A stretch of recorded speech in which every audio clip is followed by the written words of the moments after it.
పవన్ కళ్యాణ్ మనం అనుకున్నట్టుగా అంటే బీజేపీ వాళ్ళు వద్దన్నా కానీ పవన్ కళ్యాణ్ వెళ్ళి పొట్టుకుంటున్నట్టుగా సీట్ షేరింగ్ చేసుకుంటున్నాక 24 సీట్లు 118 సీట్లు క్యాండిడేట్లన్నీ విడుదల చేస్తే అందులో 24 సీట్లు పవన్ కళ్యాణ్ అని చెప్పని ప్రకటించేశారు.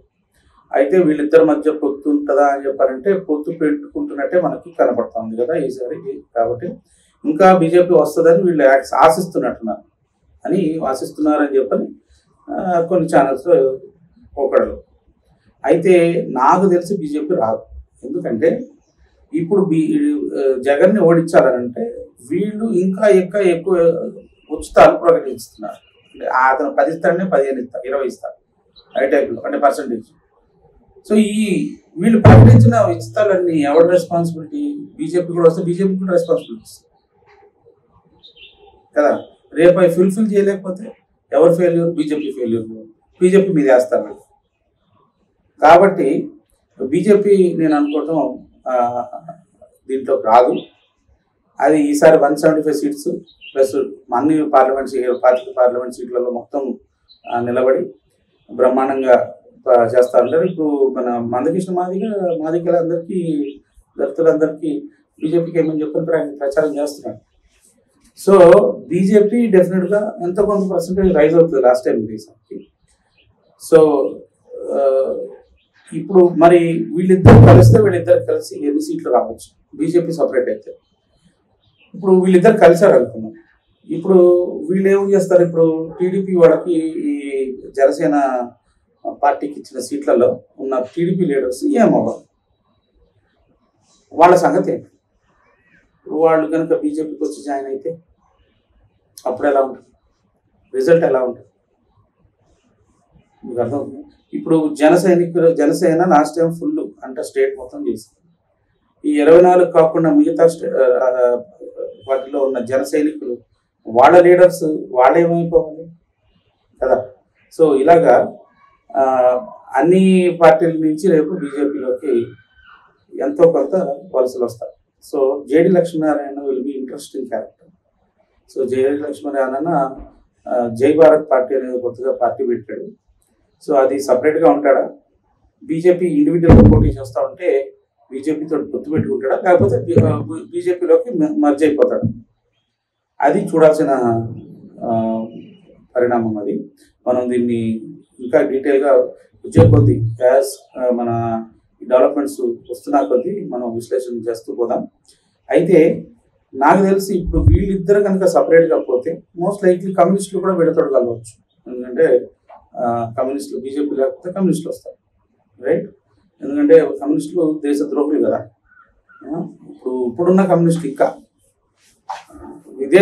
విదేశీ శక్తుల బలంతో ఇక్కడ నడిచే పార్టీలు అందరినీ నేను దేశ ద్రోహులుగానే నేను భావిస్తాను. ఈ దేశం కోసం, ఈ దేశ పాలసీస్ కోసం, ఈ దేశ ప్రజల కోసం, ఈ దేశాని కోసం కొట్లాడాలి. అంతేగాని వేరే దేశం చెప్పినట్టుగా నువ్వు ఈ దేశంలో పొలిటీషియన్స్ పనిచేస్తున్నాడు, నువ్వు దేశ ద్రోహులు. ఈ కాంగ్రెస్ పార్టీ, ఈ సెక్యులర్ పార్టీలు అన్నిటికీ ఏదో ఒక రకంగా విదేశీ శక్తులకి సహకరిస్తుంది. ఫస్ట్ నుంచి కూడా మన దేశాన్ని దోచుకోవాలని చెప్పారంటే పొజిషన్ అపోజిషన్ రెండు సైడ్లు మా వాళ్ళే ఉండాలంటున్నారు. మధ్యలో నుంచి బీజేపీ వచ్చేసింది. అందుకని తట్టుకోలేకపోతున్నాను. ప్రపంచం అంతా భారతదేశాన్ని ఎలా హ్యాండిల్ చేయాలో అర్థం కాదు. ఇప్పుడు భారతదేశానికి ఇప్పుడు మన యొక్క శక్తిని, మన యొక్క భారతదేశం యొక్క మూలాలన్నీ యునైట్ అవుతున్న పరిణామంలో మిగతా చిన్న దేశాలను మన దేశాన్ని ఎట్లా తొక్కుతున్నారు, ప్రపంచం అంతా చిన్న దేశాలను కూడా అట్లాగే తొక్కుతా వచ్చారు. వాళ్ళంతటా వాళ్ళు ఫైట్ చేయలేని పరిస్థితి. మనం ఫైట్ చేయగలిగే వాళ్ళకి ఈ విదేశీ శక్తులకి ఎదురు నిలబడగలుగుతాం.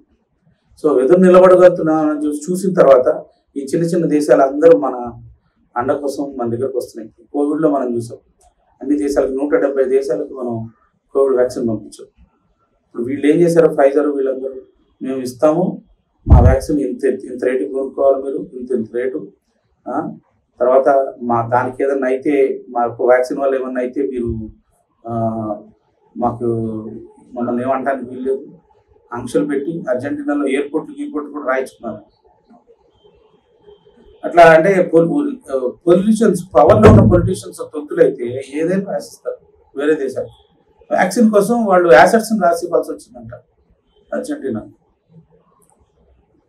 సో ఇట్లా పవర్ ప్లే చేస్తా ఉన్నారు. సో ఈ చాలా ఇప్పుడు గ్లోబల్ సౌత్ అని చెప్పని మన ఆఫ్రికాలో ఉన్న దేశాలు, చిన్న చిన్న ఐలాండ్స్లో ఉన్న దేశాలు, ఎవరికైతే అంత బలం లేని దేశాలు ఉంటాయో వాళ్ళందరూ ఇప్పుడు ఇండియా చెంతకి చేరుతున్నారు.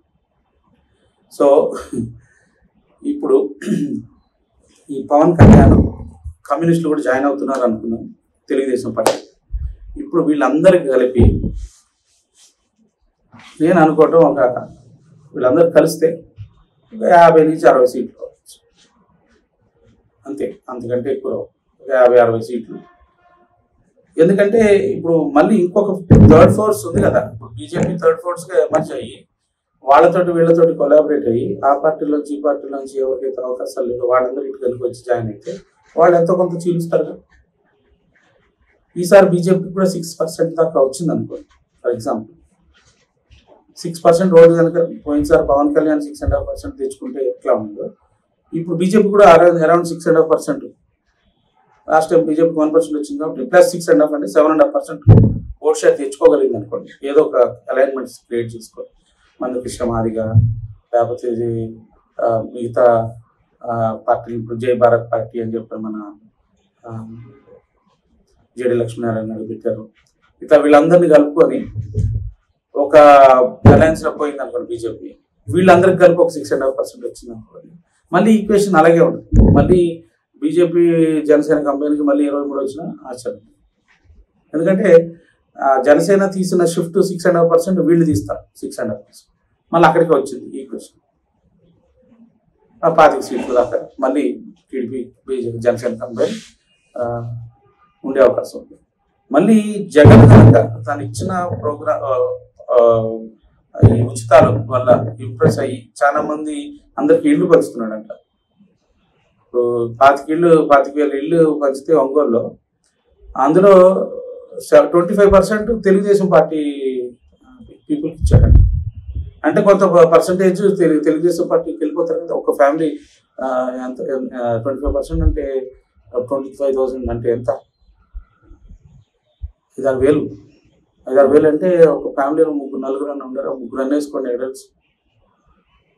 ఈ పూర్ ఫ్యామిలీస్లో ఇంకా ఎక్కువ ఉంటుంది పాపులేషన్. అదో 10,000 ఓట్లు, 12,000, 15,000 ఓట్లు ఒక. మళ్ళీ వాళ్ళ ఇచ్చినందుకు వాళ్ళ ఫ్యామిలీ, ఫ్రెండ్స్, వాళ్ళు వీళ్ళు ఎక్స్టెండెడ్ ఫ్యామిలీ వాళ్ళు కూడా వేశారు అనుకోండి, ఎన్ని ఓట్లు తయారవుతాయి? సో జగన్ కూడా తన గ్రౌండ్ చేసుకోవాలని చెప్పిన ప్రయత్నం చేస్తున్నాడు. సో చాలా రసవత్తరంగా ఉండబోతుంది ఆంధ్ర పాలిటిక్స్. టీడీపీ జనసేన అనుకున్నట్టుగా వాళ్ళు ఏదో స్వీప్ చేస్తామని చెప్పని అనుకున్నట్టుగా అయితే జరిగే అవకాశం లేదు. ఇప్పుడు నేషనల్ మీడియా టీడీపీ అలయన్స్కి 44% ఇచ్చింది. అంటే 38% నుంచి టీడీపీ అలయన్స్ 44% వచ్చింది. అంటే అది ఇంక్లూడింగ్ జనసేన. ఇప్పుడు బీజేపీ సపరేట్ అయ్యి వీళ్ళందరూ రెబల్స్ అందరినీ బీజేపీ తీసుకుంది అనుకోండి సింపుల్గా.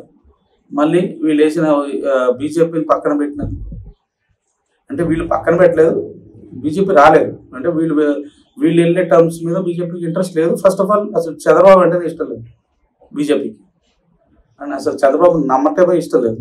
అయితే ఈ ఫైనల్గా జరిగేది ఏంటంటే ఈ యొక్క పొత్తు పెట్టుకోవడం వల్ల జనసేన పార్టీ 0 అయిపోయే అవకాశం ఉంది. అదే అంటే ఒక 5 మంది 10 మంది ఎంతమంది గెలిచారు అనుకుందాం జనసేన నుంచి.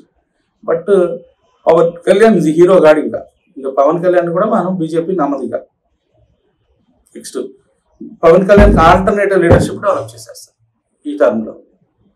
సో అందరికంటే ఎక్కువ లూజ్ అయ్యేది మనం మొన్నటి వీడియోలో బీజేపీ చెప్పిన మాట వింటే hero rising star Pawan Kalyan అని అనుకున్నాం కదా, అది మన విశ్లేషణ. కానీ బీజేపీ మాట వినకపోతే ఈ 2 పార్టీలు లూజ్ అవుతాయి. తెలుగుదేశం, పవన్ కళ్యాణ్ ఇద్దరు లూజ్ అవుతారు. మెయిన్గా జరిగేది అదే.